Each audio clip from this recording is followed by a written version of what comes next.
Bonjour à toutes et à tous, Valentin Franc avec vous pour ce point de marché du vendredi 20 avril 2018. Bienvenue, j'espère que vous avez passé une bonne journée hier. Alors bien le bonjour à vous Raymond, bonjour Lagdar, François, que je salue également. Alors sans plus attendre, on va commencer par l'avertissement légal sur risque que je vous invite à prendre connaissance.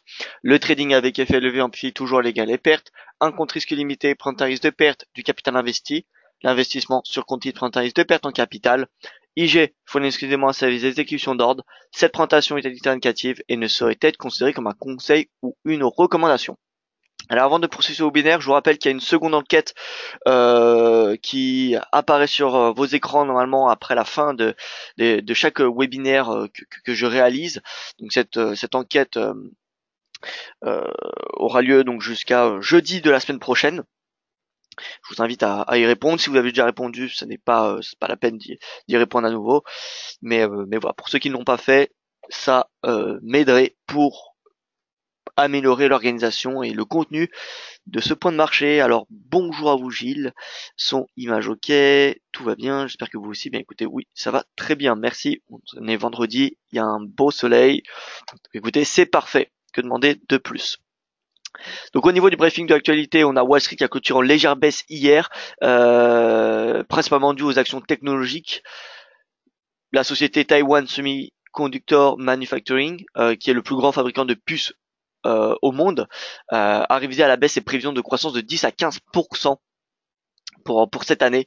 Donc on a eu tout le secteur tech qui a clôturé dans le rouge globalement. On a Apple qui a reculé, voilà, on a des grosses entreprises.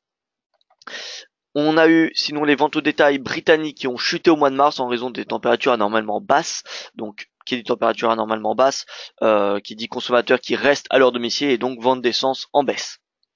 L'inflation japonaise publiée cette nuit a été ressortie en baisse par rapport au mois de mars à 1,1% contre 1,5% en février en raison d'une baisse des produits alimentaires. Enfin une baisse des coûts des produits alimentaires, excusez-moi. Sinon, nous avons le département du Trésor qui envisagerait d'utiliser une loi d'urgence pour freiner les investissements chinois dans les technologies sensibles américaines. Et enfin, une annonce de Mark Carney qui a eu un impact négatif sur la livre. Le gouverneur de la Banque d'Angleterre qui a indiqué que la hausse des taux n'a pas été encore, aucune date n'avait été encore fixée et que la hausse des taux continuera de se poursuivre graduellement. Donc en clair, la probabilité d'une hausse des taux de la Banque d'Angleterre pour le 10 mai prochain a reculé. La semaine dernière était de 80%. Elle est passée aux alentours des 67, en début de semaine. Elle est dorénavant de 59. Voilà, donc baisse de la probabilité d'une hausse des taux de la Banque d'Angleterre pour le 10 mai prochain, ce qui a un impact bien évidemment négatif sur la livre, comme vous avez pu le constater. Au niveau du résumé de la santé américaine, donc toutes ces annonces ont eu un impact donc globalement négatif sur l'appétit pour le risque. Regardez le Dow Jones, le S&P, le Nasdaq en baisse, comme je vous l'ai dit, principalement dû au secteur tech. On a le DXY qui revient presque à un plus haut de 2 ans. Le rendement du 10 ans qui a un plus haut annuel proche de ses plus hauts annuels à 2,91%. Le yen ce matin qui est, on va dire, en très légère hausse, plus 0,05, on va dire à l'équilibre. Le gold qui recule avec le nickel et le Hang Seng. Donc, qu'interpréter de ces chiffres? Globalement, encore une journée de transition. Je ne pense pas qu'on a de l'aversion pour le risque, étant donné que si on avait l'aversion pour le risque, le gold progresserait, et le yen également. Alors que le yen est plutôt à l'équilibre, comme on peut le constater. Pourquoi on a une baisse du gold ce matin? Principalement à cause de la hausse du dollar qui fait pression sur le cours de l'or. Mais voilà. Je pense que le marché a déjà digéré les actions européennes. Pardon. Je pense que le marché a digéré l'annonce, la revue à la baisse des résultats de Taiwan Manufacturing Semiconductor. Donc je m'attends plutôt à une journée assez neutre sur les marchés, entre une prise de bénéfices et de l'appétit pour risque dans le fond. Voilà. Au niveau du calendrier économique, donc comme vous avez pu le constater, l'IPC national du Japon sur un rythme annuel a été ressorti à 1,1%. Hors alimentation et hors énergie, stable. Vous voyez, stable à 0,5. Nous aurons un discours de Sanders à Glasgow à 11h30 et l'IPC canadien à 14h30 attendu, vous voyez, en hausse à 2,4%. Et enfin, la confiance des consommateurs et les prix de pétrole. Voilà, donc on va commencer par ce graphique. On va commencer par ce graphique qui est le Commodity Index. Alors c'est celui que j'ai fait manuellement. Alors comment je l'ai construit ce Commodity Index? Alors tout d'abord, vous voyez que j'ai mis le gold, le cuivre, le palladium, l'argent, le Brent. Que j'ai mis d'autres, le gaz. Donc j'ai pas mis énormément de matières premières. Alors c'est des hard commodities, hein. Il n'y a pas de soft, il n'y a pas de cacao, il n'y a pas de sucre, il n'y a pas de matières premières d'agriculture, d'accord? Donc c'est que des hard commodities. Et je vous invite à regarder un petit peu cet index qui est en hausse et le comparer avec l'inflation américaine. Et vous allez voir une corrélation globalement positive avec une répercussion sur l'inflation avec 6 mois de latence, à peu près. On va regarder simplement CPI US, donc l'inflation américaine depuis 2010. Alors pardon, j'ai pas précisé, mais donc cet index est équipondéré par rapport au prix de 2010. Donc en fait, vous voyez que pourquoi j'ai divisé par 1096, parce que le 1er janvier 2010, l'or était à 1096 $, etc., etc. Donc c'est pour donner un poids équitable entre chaque matière première au 1er janvier 2010. Donc dorénavant, la pondération n'est plus parfaite, étant donné qu'il y a eu des surperformances et des sous-performances, mais bon, elle est globalement assez proche de la pondération équitable, tout simplement. Donc regardez le plus haut depuis 2010, d'accord? Ça a été fait en 2011, en juin 2011, mai-juin. On regarde l'IPC US plus haut qui a été réalisé en octobre. Donc à peu près 5-6 mois après le plus haut de cet indice. Le plus bas de l'IPC US, on voit c'était printemps-été 2015. Donc vous voyez avril-mai 2015, inflation US négative sur un rythme annuel. Plus bas sur les commodities, donc c'est 2016. Alors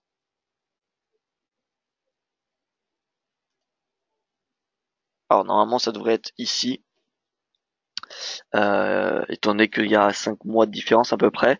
Donc vous voyez en tout cas qu'il y a pas une corrélation totalement positive, c'est normal, mais on voit que on a des pics et des creux qui sont assez ressemblants. Donc l'idéal ça serait de les superposer, mais je doute que ce soit possible sur TradingView. CPI US, donc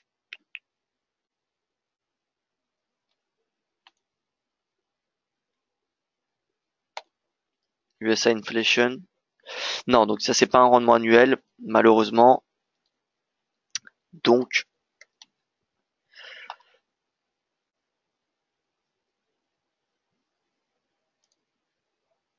là on a l'inflation core, il faudrait qu'on divise par 12 pour faire un rendement annuel. Donc c'est pas ce n'est pas envisageable de superposer, en tout cas sur TradingView. Dommage. Dommage. En tout cas, de toute façon, on sait que le pétrole, déjà c'est la composante qui a la pondération la plus importante dans l'IPC.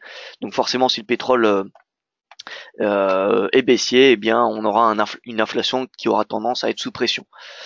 Voilà, c'était juste pour vous faire voir ce graphique. Et donc l'importance, pourquoi je vous fais voir ce graphique, c'est parce que vous voyez qu'on a une tendance haussière qui se dessine depuis 2015-2016 et avec des nouveaux sommets qui ont été inscrits en début d'année, alors que l'inflation n'a pas inscrit des nouveaux sommets. Donc personnellement, je pense que l'inflation US va se diriger vers 3% et va être proche de 3% cet été. Voilà, c'est ma perspective. Pourquoi? Parce qu'on a eu des sommets, vous voyez, en en début d'année, et le temps que ça se reflète sur les prix, ça prend à peu près 5-6 mois. Donc voilà, cet été, il y aura très probablement une hausse d'inflation au moins au-dessus de 2,5%. Et donc, est-ce qu'il y aura 4 hausses des taux de la Fed cette année? Probablement. Voilà. Probablement, c'est un petit peu cette conclusion que je voulais vous dire avec cet index. Alors, j'ai une question sur l'inflation, très intéressante. Il faut de l'inflation, mais pourquoi pas trop d'inflation? Eh bien, parce que trop d'inflation, imaginez des prix qui augmentent trop rapidement, ça fait baisser le pouvoir d'achat. Baisse du pouvoir d'achat, baisse de la consommation, baisse de la consommation, baisse de la production, et donc baisse de la croissance. Voilà. C'est un cercle assez vicieux, hein, tous ces chiffres économiques. Donc trop d'inflation n'est pas bon. Et pourquoi on veut de l'inflation? En fait, pourquoi il y a un objectif de 2%? C'est parce que là, il y a quelque chose de pire de l'inflation, c'est la déflation. Déflation, c'est-à-dire une inflation qui est négative. Inflation négative, c'est-à-dire en dessous de 0%, c'est pas bon pour l'économie parce que c'est signe de récession. Et c'est pas bon du tout de toute façon. Donc c'est pour ça que même si l'inflation n'est pas bon, d'une manière générale, parce que ça fait baisser le pouvoir d'achat, les banques centrales visent 2% pour avoir une marge de manœuvre pour pas tomber en déflation. Mais en soi, il n'y a rien de bon d'être à 2%. Vous voyez, c'est juste pour éviter le fait d'être en déflation. Que les banques centrales ont un objectif à 2%. Mais en soi, l'inflation, encore une fois, ce n'est pas quelque chose de bon pour l'économie, mais elle est indispensable. Soit on est en déflation, soit on est en inflation. Mais il faut mieux être en inflation de 2% qu'en déflation. Voilà. Donc voilà, tout simplement. Alors, on passe donc analyse rapide des index. Le yen, on va se mettre sur une année, ça va suffire amplement. Le yen qui rebondit sur ce support, est-ce qu'il y a un signal d'achat? Pas encore. On a la moyenne mobile à 10 jours qui est dépassée donc hier, mais le RSI qui se maintient sous 50. Donc on va mettre une moyenne mobile à 20 jours, 20 séances. Voilà, 20 séances, on est encore assez loin. Donc plus vous allez mettre une moyenne mobile longue, plus vous allez avoir des signaux retardés, mais plus vous allez avoir des signaux filtrés. C'est un petit peu voilà, c'est un petit peu compliqué. C'est toujours un ratio de toute façon entre des signaux précoces et des signaux fiables. Plus ils vont être précoces vos signaux, et plus vous allez avoir de faux signaux. Voilà, ça il faut le savoir. Donc le yen qui a dépassé sa moyenne mobile à 10 jours mais passe à 20. Le RSI qui se maintient sous 50, donc tant qu'il se maintient sous 50, je pense pas qu'il soit envisageable de payer du yen. Simplement parce qu'on est quand même dans un contexte d'appétit pour le risque. Donc le yen et le franc suisse sont des devises qui risquent de sous-performer. Et en tout cas qui sous-performent ces dernières semaines. Le NZD poursuit sa baisse, l'AUD également. Alors pourquoi on a cette baisse de l'AUD et du NZD? Simplement parce que, alors moi la raison que j'ai expliquée, parce qu'il n'y a pas de raison macroéconomique qui explique cette baisse depuis hier en milieu d'après-midi. Selon moi, c'est à cause de la revue à la baisse des résultats, encore une fois, de la société taïwanaise, euh, donc Taiwan Semiconductor Manufacturing. C'est le plus grand fabricant de puces sous contrat au monde. Donc forcément, si on a une revue à la baisse des prévisions de croissance, ça veut dire baisse de la production, et c'est-à-dire baisse de la demande de matières premières. Et qui est-ce qui fournit les matières premières en Asie, majoritairement, que ce soit l'or, peu importe, c'est l'Australie. Voilà, c'est l'Australie, tout simplement. Donc l'AUD, forcément, est sous pression. C'est ma raison, c'est la raison pour laquelle je trouve de cette baisse du dollar australien et donc le dollar néo-zélandais également.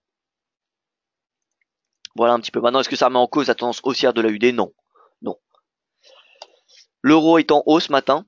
Regardez l'euro qui prend 0,20%, donc qui revient à ses plus hauts annuels, 7 euros. Donc on n'a pas payé l'euro. Pour ceux qui l'ont fait, eh bien écoutez, bien joué. Bien joué, tout simplement. Je pense que c'est possible de viser les sommets de l'année.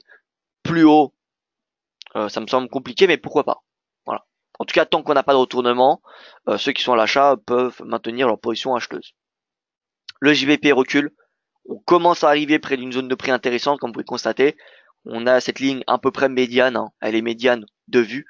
Mais voilà, on arrive dans cette zone basse. Donc si on arrive dans cette zone basse, et en plus le RSI sur support, vous voyez, enfin le RSI oui sur support, ça serait une opportunité d'achat. Donc moi ce que j'attends, plus que le prix, c'est que le RSI soit sur support. Et vous voyez un petit peu les points bas de ce canal coïncident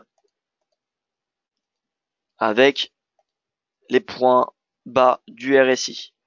Vous voyez, et même avec quelques jours plus tôt. Voilà. Donc si le RSI revient vers 42, le RSI de cet index, faudra s'intéresser aux positions acheteuses. Le franc suisse, alors le franc suisse travaille ce support et commence à rebondir. Alors on a, qu'est-ce qu'on a ici? On a un avalement haussier. Nous avons un avalement haussier. RSI qui sort de sa zone de survente. Alors, est-ce qu'il faut passer à l'achat? Pas encore. Regardez. Voilà, je pense que on a cette oblique de momentum.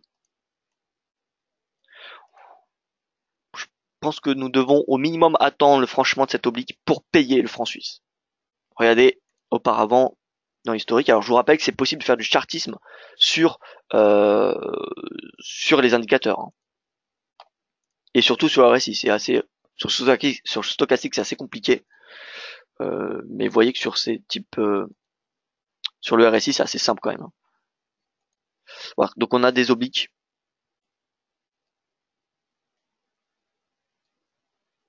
Nous avons des obliques.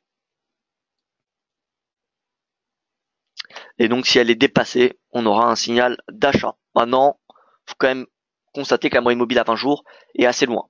Donc est-ce qu'il faut rentrer à l'achat sur le franc suisse qui est à son plus bas depuis mars 2015? La réponse est non, selon moi. En tout cas pas encore, c'est beaucoup trop tôt, donc beaucoup trop risqué à mon goût.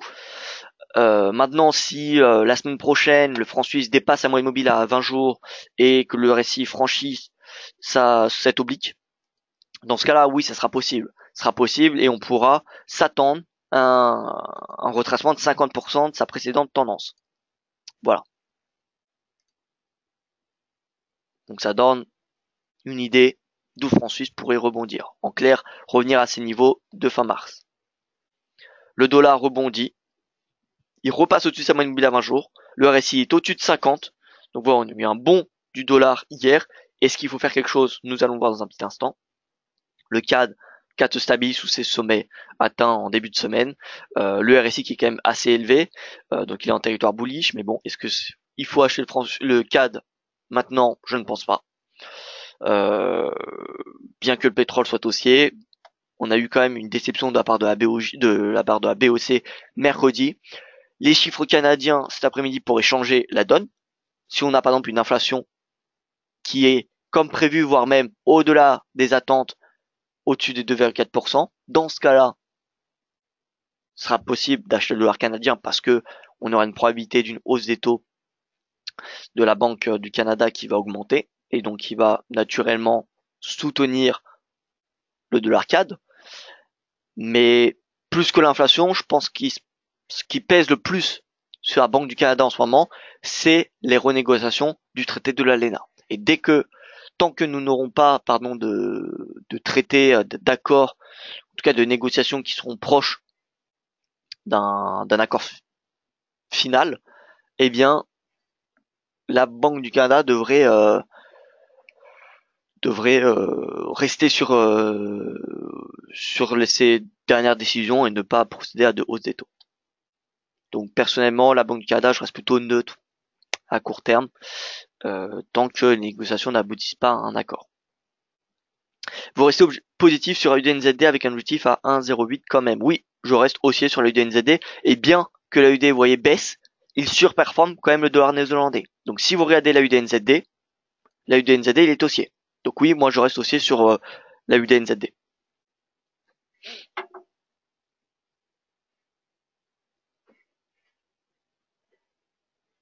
Opportunité d'achat sur euro-AUD. Alors ça pourrait être le cas, Benjamin, parce que l'euro est haussier et l'AUD a du mal à progresser ce matin. Mais voilà, moi ma perspective, vous la connaissez. Je pense que le dollar australien a une bonne perspective haussière. Bien évidemment, cette stratégie haussière sur le dollar australien est également une spéculation de ma part quant à une amélioration des relations commerciales entre les États-Unis et la Chine. Personnellement, je ne crois pas qu'il y aura de barrière commerciale aussi importante qu'annoncée ces dernières semaines entre les États-Unis et la Chine. J'envisage vraiment une amélioration des perspectives. Donc s'il y a une amélioration des perspectives, le dollar australien va respirer. Voilà. Donc c'est vraiment la spéculation ce trade achat sur la UD, que ce soit face au dollar néo-zélandais ou par exemple face au yen. Voilà, le yen il rebondit, mais ça peut être possible de l'acheter. Voilà. Et donc, est-ce qu'il y a une opportunité d'achat sur l'euro UD? Moi, je ne pense pas. Enfin, de toute façon, vendre la UD me semble compliqué. Voilà, comme je vous l'ai dit. Maintenant, pourquoi pas acheter l'euro face au NZD? Voilà, euro NZD, c'est ma perspective la plus baissière, le NZD. Vous voyez que l'euro NZD a parfaitement rebondi sur sa moyenne mobile à 200 jours en début de semaine. On l'avait déjà annoncé en début de semaine, de toute façon. Et donc, les plus hauts de la semaine dernière étaient avisés. Enfin, de la semaine dernière, pardon, du mois de mars. Et qui sont presque atteints, hein. Ouais, on en avait parlé en début de semaine, me semble-t-il. Et c'était 1,71 à peu près, donc voilà, 1,71 ça devrait être atteint assez rapidement. Est-ce qu'on peut aller chercher 1,75? Ça me semble peu probable. Ça me semble peu probable parce que voilà, on a quand même un euro. Regardez l'euro dollar. L'euro dollar est sous pression et l'analyse technique du NZD Index le montre quand même dorénavant plus proche de son support que de sa résistance. Donc la perspective baissière est assez faible dorénavant. Donc l'euro NZD, je le vois bien atteindre un plus haut vers les 1,7150, 1,72 grand maximum. Alors enfin un tour des paires majeures. Alors le tour des paires majeures, la UD, vous voyez que le dollar clairement surperforme. Regardez DXY. DXY donc il repasse au-dessus de ses moyennes mobiles à 20, 50 périodes. Dorénavant, j'ai une perspective donc légèrement haussière jusqu'à 90. Vous voyez. Mais voilà, ma perspective quand même de moyen terme, elle reste baissière. Elle reste baissière pourquoi? Parce que je préfère rester dans le sens de la tendance, tout simplement. Tout simplement. Et je pense que le marché, avec cette consolidation, est en train de pricer, d'anticiper 4 hausses des taux de la Fed. Et dès qu'elle sera totalement pricée, le marché n'aura plus raison d'acheter à court terme du dollar et va naturellement se relâcher. Donc, si on a un retour à 90, qui est dorénavant également, vous voyez, la borne haute de ce canal linéaire et la moyenne mobile à 100 séances, eh bien, ça serait une opportunité vendeuse. Donc, si on a un retour à 90, le dollar, ça pourrait se vendre.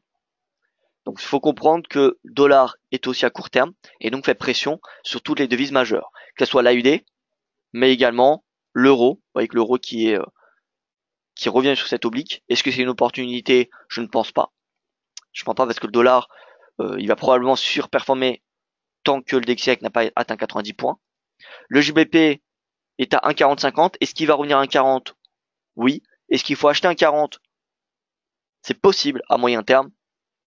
C'est possible maintenant au vu, regardez, encore une fois, le DXY marge haussière jusqu'à 90 et le JBP, vous voyez, le RSI a encore une marge de baisse. Donc pour moi, je pense qu'on peut même attendre un retour à 1,3924. Vous voyez ce prix de clôture mensuel, je pense qu'on peut attendre qu'il soit atteint, testé pour payer la livre. Mais pour ceux qui doutent, pour ceux qui ne veulent pas rater un possible point d'entrée, c'est possible de payer les 1,40, mais ne mettez pas un stop à 1,3950 parce que c'est possible également qu'on revienne chercher, vous voyez, les 1,3924, voire même l'oblique, vous voyez, pardon, la moyenne mobile à 100 séances, hein. C'est possible. Donc prenons en considération que si vous payez les 1,40, il faudra un stop un petit peu plus large. Maintenant, ça ne veut pas dire que c'est pas une bonne opportunité. Voilà. Mais je pense concrètement que la livre pourrait se replier jusqu'à 1,39 à peu près. Le NZD-USD donc. NZD-USD c'est un couteau qui tombe, hein. Retour à la moyenne mobile à 20 séances, à 200 séances pardon. Actuellement vers les 0,72, vous voyez. Donc 0,72 support. USD CAD rebondit. USD CAD rebondit. Ça me semble possible qu'il aille rechercher les 1,28. Si on a des chiffres de l'inflation, bien évidemment, qui sont dans la lignée du consensus ou inférieurs. L'USD CHF poursuit sa hausse. Est-ce qu'il y a une opportunité derrière là? Non. Non, parce que, encore une fois, le franc suisse est sur support et il se pourrait qu'il rebondisse. Maintenant, on n'a pas les signaux nécessaires pour payer du franc suisse, mais vous voyez que on est sur un puissant niveau de support. Donc c'est possible qu'on ait un franc suisse qui rebondisse. Et s'il rebondit, l'USD sera sous pression. Et l'USD Yen, je pense encore une fois que c'est possible de le vendre vers les 108.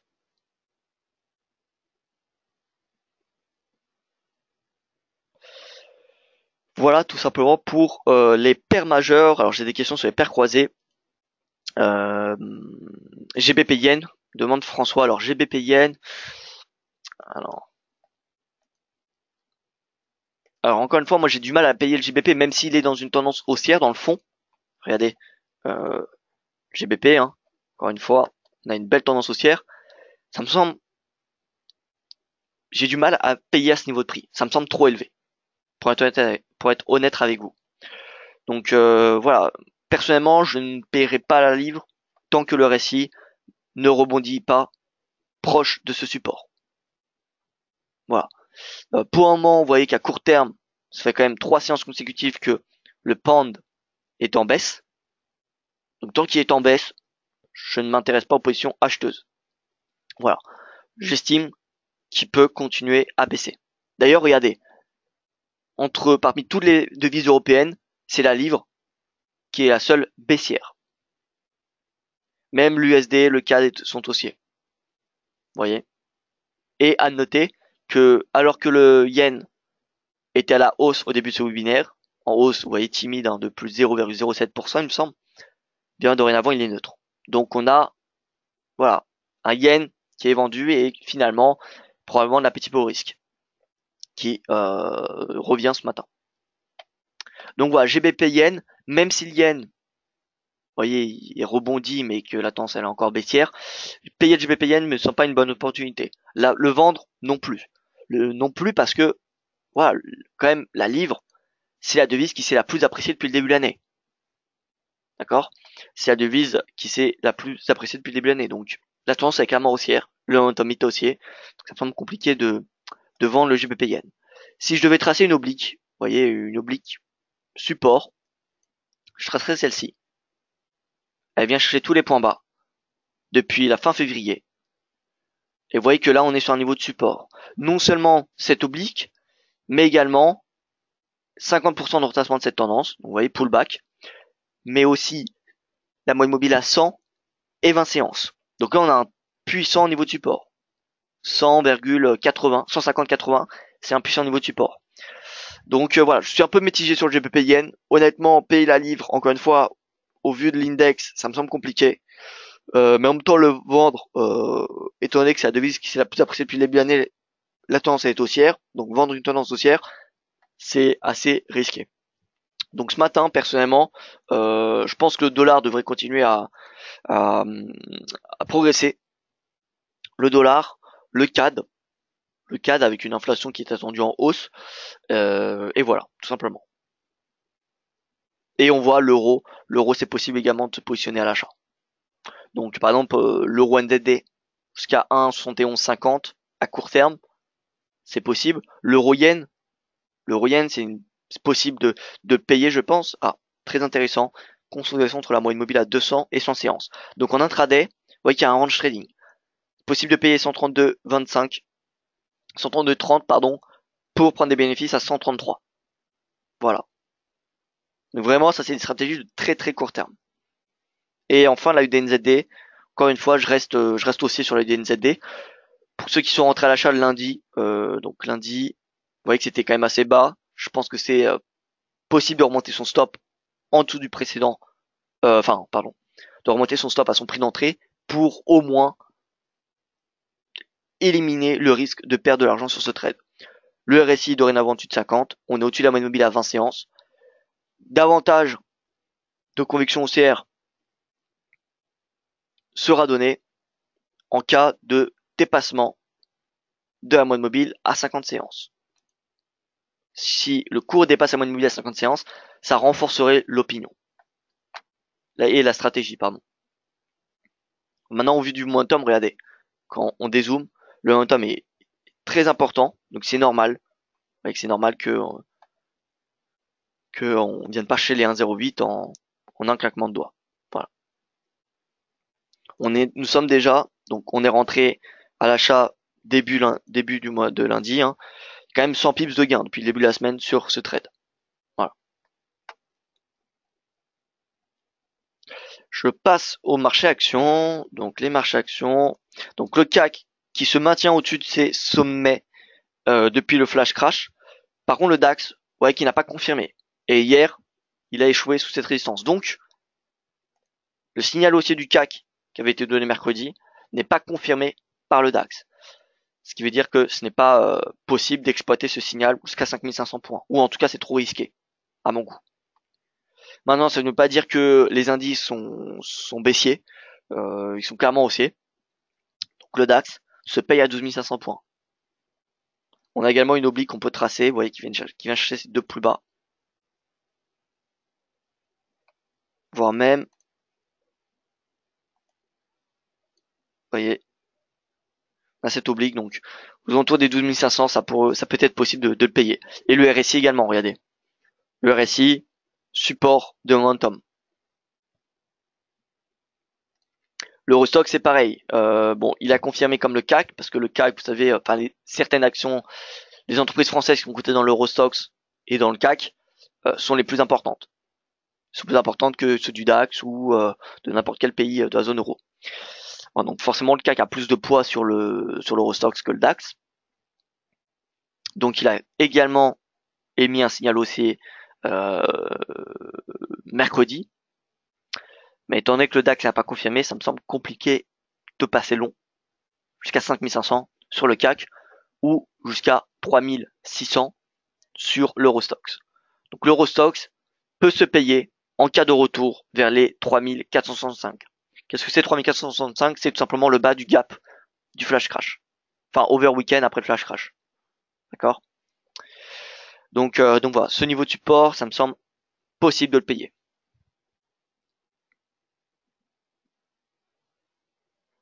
On passe aux matières premières. L'or qui recule après avoir atteint sa zone, son haut du range. Donc encore une fois, stratégie dans un range, c'est de vendre la résistance et de payer le support. Donc, la résistance se situe entre 1350 et 1360 et le support entre 1310 et 1300. Voilà. Donc là, mon opinion, il est plutôt baissier en direction des 1310. Et donc en intraday, la moyenne mobile à 20 séances devrait faire office de support. Comme vous pouvez constater, on a eu le rebond hier, mardi, vendredi la semaine dernière, jeudi la semaine dernière. Vous voyez que la moyenne mobile à 20 séances, à court terme, est un excellent niveau de support ou de résistance. Le brut, le Brent, consolide. Je pense qu'ils peuvent rejoindre les prochains seuils psychologiques, c'est-à-dire le brut 70 et le Brent 75. Mais sous ces niveaux de prix, les barils devraient consolider, étant donné que voilà, je pense que les catalyseurs sont à leur apogée, c'est-à-dire qu'on a des tensions au Moyen-Orient, en Syrie, qui menacent l'approvisionnement mondial, en tout cas qui inquiètent sur l'approvisionnement mondial. On a également au Venezuela, on a les nouvelles sanctions contre l'Iran, on a un déstockage aux États-Unis, on a l'OPEP qui souhaite poursuivre l'accord malgré même après décembre et malgré le fait que l'objectif est bientôt atteint, d'accord, du gel de la production, qui était, je vous rappelle, de faire revenir les stocks de l'OCDE à leur moyenne à 5 années. Donc l'objectif n'est pas totalement atteint, mais presque. Il devrait être atteint d'ici les prochains mois. Donc voilà, on a concrètement tous les catalyseurs qui sont dans le vert pour le pétrole. Ça semble compliqué de faire mieux. C'est un petit peu comme le consensus, encore une fois. Dès qu'on a des attentes élevées, c'est compliqué pour que le marché soit surpris positivement. Et bien là, c'est pareil. On a quand même pas mal de facteurs qui ont été intégrés au prix. Donc à part s'il y a eu... Si le Moyen-Orient ne peut plus exporter dans le monde à cause de tensions en Syrie, je vois pas comment le pétrole pourrait continuer à progresser. Au-delà, bien évidemment, des seuils que je vous ai cités, c'est-à-dire 75 $ le Brent et 70 le brut. Donc personnellement, mon opinion baissier se forge sous les 75 $. Et au-dessus, personnellement, j'estimerais qu'on est dans de la spéculation concrètement, vraiment dans une bulle un petit peu. Voilà un petit peu pour mon opinion sur le pétrole. Donc j'ai plutôt une opinion qui se dessine à la baisse progressivement. Maintenant, c'est pas une raison pour shorter les cours, étant donné qu'on est dans une tendance baissière, mais je m'attends à une consolidation sous les 75 dollars le Brent. Et si on a un retour, par contre, en bas de ce canal, vous voyez, qui vient chercher tous les plus bas de l'année, eh bien, ça serait une opportunité haussière, tout simplement. Parce qu'on a quand même, encore une fois, des catalyseurs qui sont en faveur d'une hausse des cours. Donc, si on peut payer les pullbacks. Et vous voyez que le bas du canal, il est quand même 5-6% plus bas. Vous voyez, donc 5% plus bas, ce n'est pas négligeable. Et un pétrole 5% plus bas, ça se paye.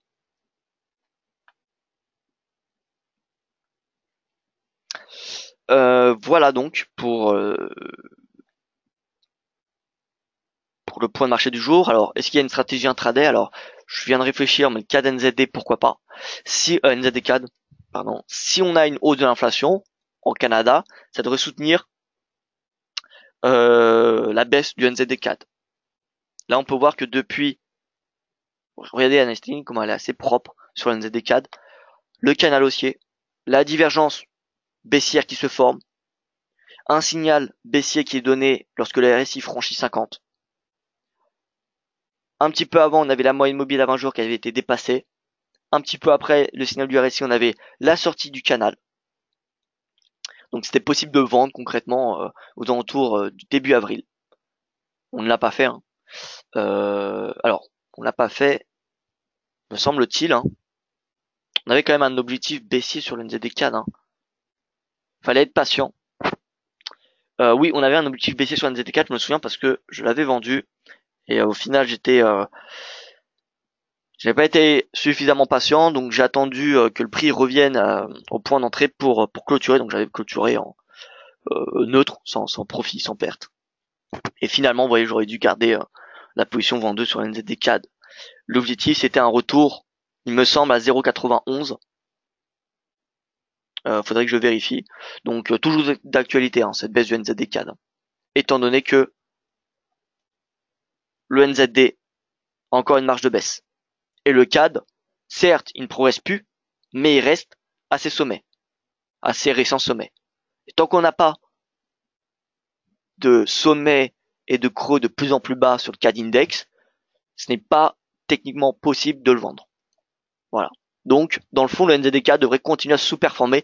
En tout cas, mon opinion est baissière sur le NZD CAD tant que le NZD n'a pas atteint ce support ou tant qu'il n'a pas émis des signaux haussiers. Pour le moment, vous voyez que le RSI est bien orienté à la baisse, il est en territoire bearish et le prix est bien orienté à la baisse également. On a 1, 2, 3, 4, 5.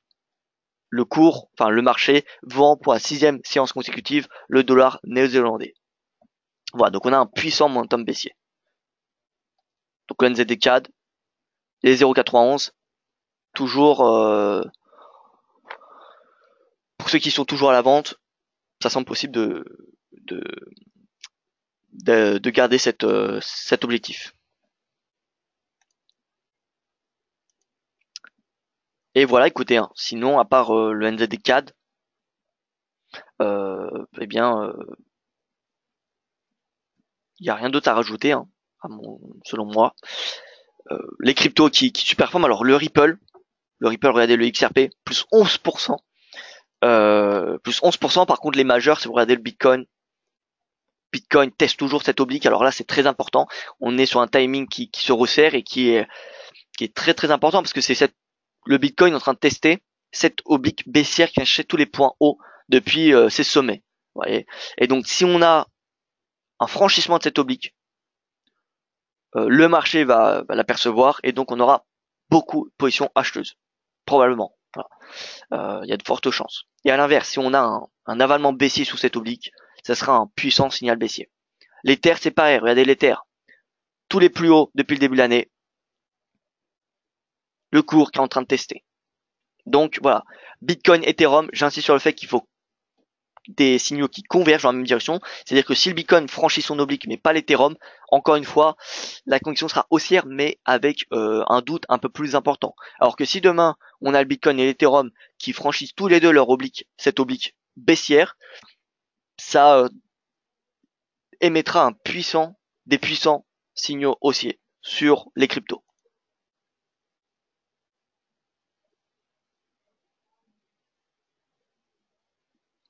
Voilà un petit peu pour mon opinion sur les marchés. J'espère que ça vous aura plu. C'était mon dernier point de marché de la semaine. Je vous remercie pour votre attention. Vous pourrez retrouver dans 50 minutes à 10h30 Yoav Nizar pour son point de marché. Encore une fois, merci pour votre attention. Je vous souhaite une excellente journée, un excellent week-end pour ceux que je ne retrouverai pas. Et écoutez, à lundi pour mon prochain point de marché. Ah, EuroJBP me demande Pascal. Alors Pascal qui vient de nous rejoindre, il me dit bonjour. Donc bonjour à vous Pascal, l'EuroJBP. Allez, pour vous, avant le week-end, l'EuroJBP. Donc surperformance de l'euro. Regardez le canal. Donc là concrètement, d'un point de vue technique, plutôt perspective haussière jusqu'à au moins la moyenne mobile à 200 séances qui est aux alentours des 0,88 50. Voilà, donc EuroJBP bullish. Maintenant, est-ce qu'il faut payer l'EuroJBP? Regardez, d'un point de vue ratio risque-rendement, ça me semble un peu compliqué. Hein. On n'a pas de récent creux. Le plus récent creux que je vois, c'est ce niveau de prix. Donc 162 pips de risque pour 100 pips de gain. Vous l'aurez compris, ça n'en vaut pas la peine. Possible départ achat en H1, des possibles achats en horaire, mais encore une fois en horaire, même en horaire, regardez. Bon, on a un support ici. Alors en horaire, pourquoi pas. Ça me semble risqué, mais bon. Ça fait 20 pips de risque pour une centaine de pips de gain. Donc oui, là, ça fait un ratio vraiment extrêmement positif. Mais voilà, d'un point de vue journalier, ou d'un point de vue 4 heures, un stop sous 0,8757 peut être placé. Mais bon, encore une fois, ça me semble assez risqué, parce que sur le journalier, on n'a pas ce creux. Vous voyez que c'est une ligne droite. Hein. C'est vraiment très bullish.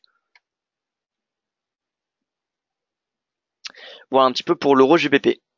Donc en tout cas, la perspective haussière est jusqu'à 0,8850. Maintenant, à vous de voir si vous voulez mettre en place des stratégies acheteuses ou non. Voilà. Merci pour votre attention. À lundi pour le prochain point de marché. Et en attendant, rendez-vous sur les réseaux sociaux. Excellent week-end à vous.